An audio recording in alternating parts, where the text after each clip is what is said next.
If I could describe my season in one word, it would be bittersweet. I had a great season, filled with many positive feelings, but on the flip side of those things were some emotions and feelings that I wasn't expecting.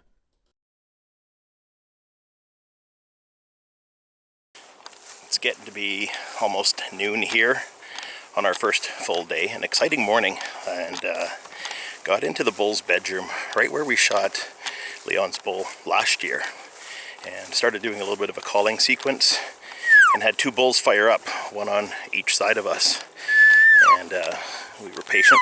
We kept it the same sequence, and one bull moved closer, the other one seemed to be staying where it was, and lo and behold, two cows come in, and they walk by at about 20 yards right on the trail where we were expecting elk to walk through.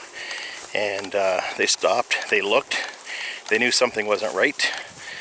I debated shooting a cow. I told myself I'd shoot a cow with the bow, but when she was in the right lanes, she was looking directly at me and I didn't have an opportunity to draw.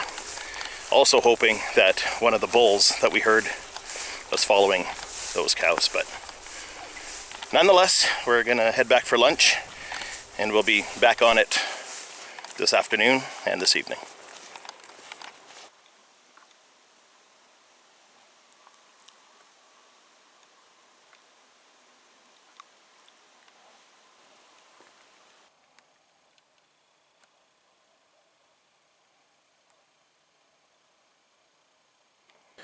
So this is the end of day 2, and it comes to you courtesy of the iPhone flashlight on the camera because it's pretty dark out.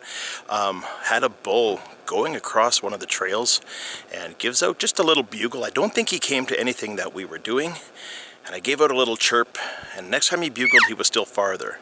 So I started to whine him really good with an estrus cow, and he turned around, came back pretty quick, and started bugling on his way, and I was hoping he was going to come in to the trail to my left, or technically behind me, but instead he came right through and he faced me at about 20 yards, stare down, and I had a little tree between me and him. I was on my bow, the Tacticam was rolling.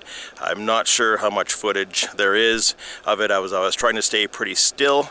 I'm not sure what the estimated time was. It felt like an hour, but probably it was about 7 to 8 minutes or so.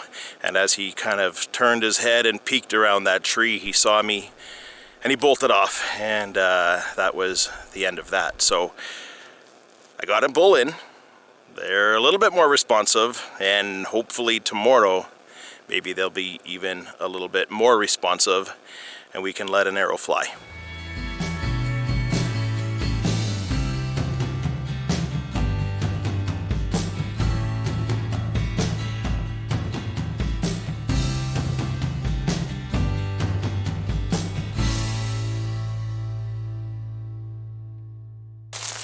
Day 4 of the afternoon, and special guest visitor, Brother Chris, joins us on the hunt this afternoon for the next day or two, so hoping we can continue with our up-close encounters.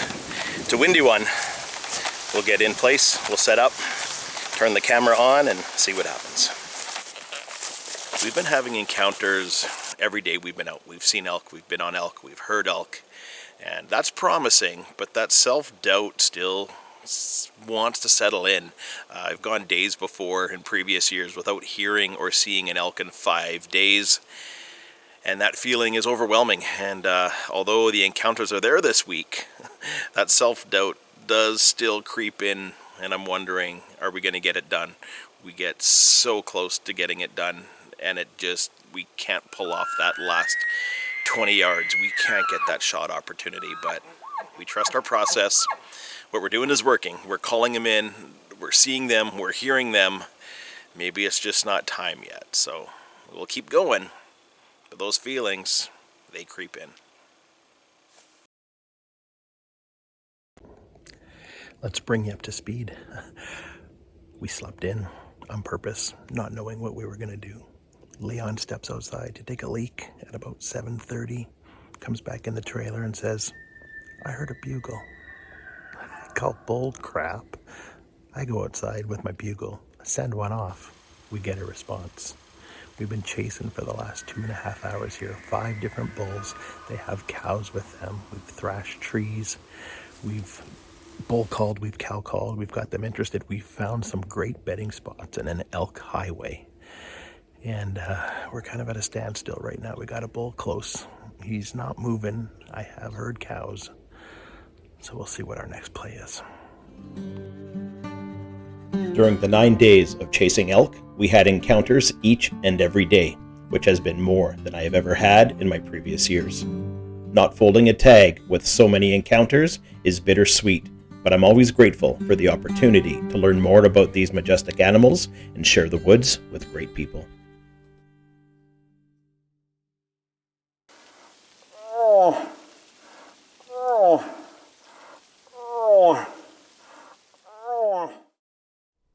Every year, I am blessed to have the opportunity to hunt moose in the Edmonton bow zone.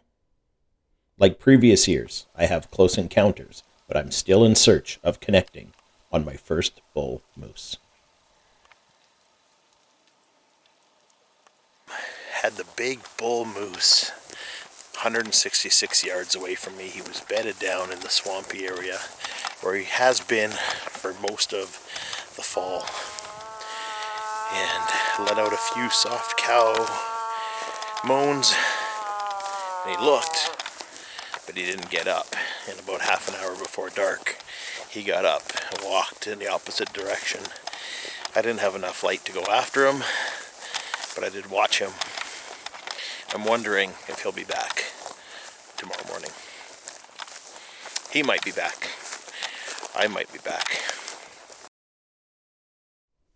From early June, when I set out my trail cameras, there was one buck that I have history with and have named Basket Case that showed himself almost daily. I continued obtaining trail camera intel to make a play on him, but each time I did, he outsmarted me. That was until a cold, rainy evening on October 20th. October 20th, and raining. Supposed to turn into snow overnight. And if you go by moon phases, which my buddy Drew Sinclair has been teaching me about, and the red moon, 426 today, deer should be moving on that field edge. It's about 4:05 right now. I'm in place, and I'm ready. With 15 minutes left of light, I see a good buck step out onto the field edge, and I know I'm going to get a shot. I get to full draw at this exact moment when he's behind a bluff of trees. At full draw and with both eyes open, it was at this exact moment that I knew it was Basket Case because of his split left brow tine. I quickly closed my left eye and let the shot fly.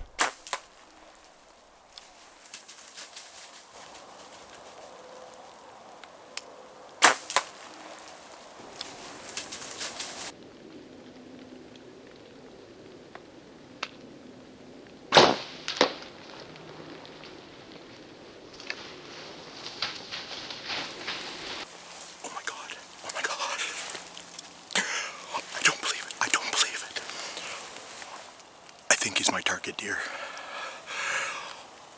Oh, he's a beauty. He's a beauty. Oh, yeah. Yeah. Oh, yes. Yes.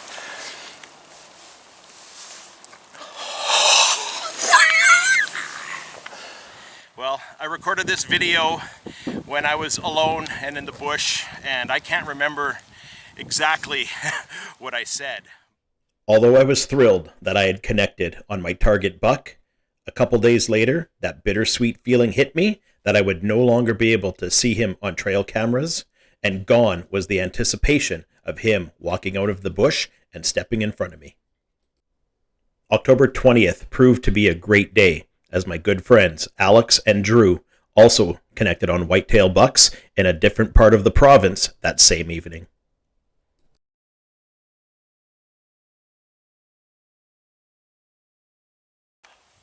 November 14th today, and we're out looking for elk still, and Leon's got a general whitetail tag to fill as well. So as we're making our way through these little clearings, we're stopping, we're doing some rattling sequences, and we get to our second or third setup of the morning, and we come to this clear cut, and we sit down, and it's about 9:45.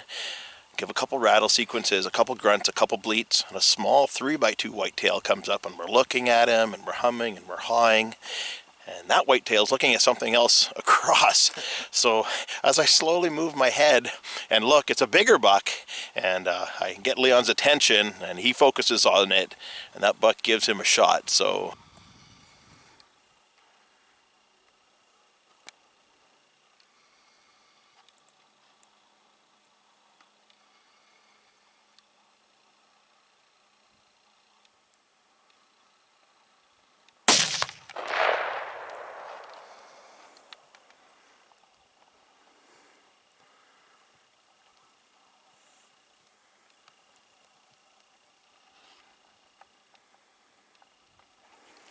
I think he's down. He started limping right away, lots of blood. We're going to give him a few minutes, but we're going to track it, and I think we're going to be successful with getting this one.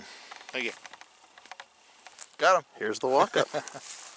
The cool thing with this story is that this is Leon's first harvest with a rifle, as all his other kills have come with his bow. But this isn't just any rifle. This is the same rifle that belonged to his dad, my grandfather, in the rifle that he used to hunt with so many years ago.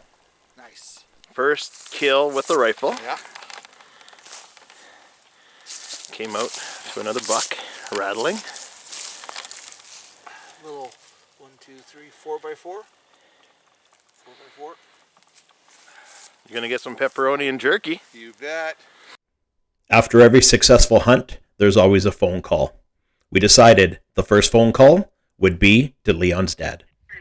Okay, well, I just want to let you know I shot a buck with your gun. You what? I shot a buck with your gun. You got a butcher, did you say? I got a buck using your gun. I shot a buck. I Said, what it make you out? Can you hear me?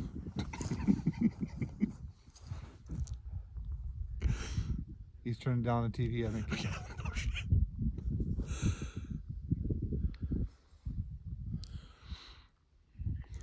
How about now? Can you hear me? Oh, you put your church down. Well, say a prayer. I shot my first buck with your gun.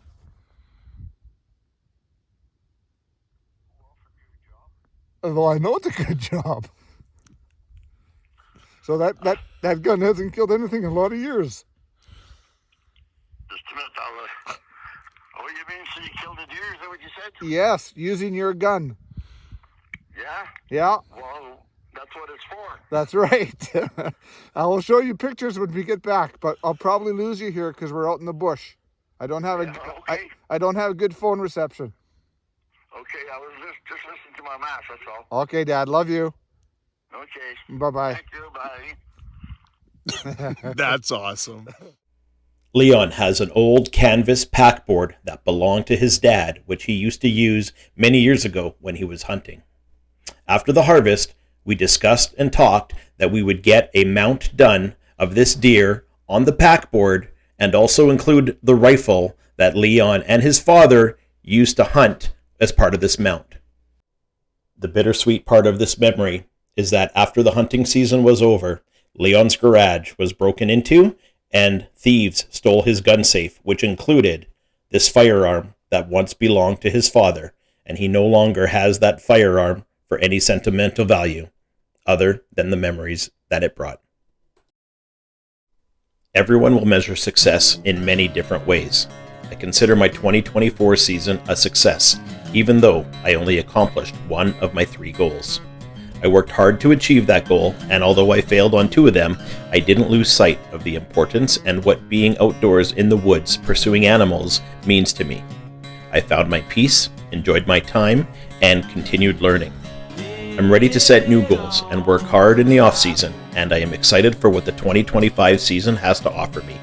I'll continue to take you through those journeys right here on DOA, Dorward Outdoor Adventures.